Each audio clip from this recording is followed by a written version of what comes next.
বুড়া মুরব্বীর মতো আপনার কোনো ভেটেরিনারি ডাক্তারকে প্রতারণা ফেলবেন না, কারণ বাচ্চা হওয়ার অনেক দেরি আছে। কিন্তু এই বুড়া না বুঝে রাত্রে অন্ধকারে ভাই ডাক্তারকে ডেকে এনে তার ভিজিট তেল খরচ কিছুই নেই। অতএব আপনারা কখনো এই কাজটি করবেন না, এতে কিন্তু ডাক্তারের মন নষ্ট হয়, বিভ্রান্তি পড়বেন, আপনারা নিজেই ঠক খাবেন। আসসালামু আলাইকুম। আজকে যে বিষয়টি আলোচনা করব সেটি হলো বাচ্চা প্রসবের পূর্বে গাভীর সিমটম সম্পর্কে। আপনারা হয়তো অনেক লোকে ভাবেন যে বাচ্চা হওয়ার পূর্বে কি কি সিমটম থাকে বলতে পারেন না।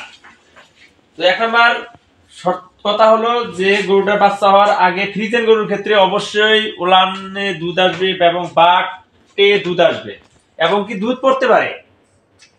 দ্বিতীয়ত হলো পিছনে ভালভাটি অবশ্যই ফুলে যাবে, দেখতে পাচ্ছেন আপনারা ভালভা যে অবস্থা আছে এর চেয়ে দ্বিগুণ ফুলবে আরো।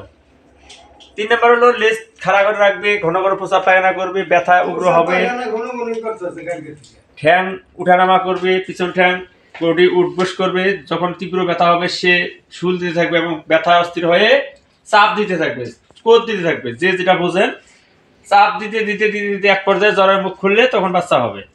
এর আগেই অনেক মানুষ মনে করে আমার গরুর বাচ্চা হবে। অনেক সময় বাচ্চা হওয়ার 10-12 দিন 5-7 দিন আগেই গরুটির ফলস পেইন হতে পারে। ফলস পেইন হলে আপনার মনে করেন বাচ্চা হবে, আসলে না, এই ধারণাটি ভুল। আপনার সঠিকভাবে ধারণাটি নির্ণয় করুন। লক্ষণ বুঝলে আপনারা ভালো একটি ভেটেরিনারি ডাক্তারের পরামর্শ নিন এবং তাকে ডেকে এনে বাচ্চাটি প্রসব করিয়ে নিন। তো দেখেন, আজকে আমরা এই গরুটির বাচ্চা প্রসব করার জন্য এসেছি। তো ইতিমধ্যে দেখলাম সিমটমে আমাদের সাথে একটিও মিল নাই এবং সর্বশেষ যেটাই সেটি সার্ভিক্সের মুখ 1 ইঞ্চি পরিমাণে খোলেনি। তাহলে নিশ্চিত বোঝা গেল এই গরুটির বাচ্চা আজকে হবে না। সবাইকে ধন্যবাদ, আজ এ পর্যন্তই রাখলাম। ভিডিওটি ভালো লাগলে আপনারা লাইক, কমেন্ট, শেয়ার এবং সাবস্ক্রাইব করে রেখে দিন। খোদা হাফেজ, আসসালামু আলাইকুম।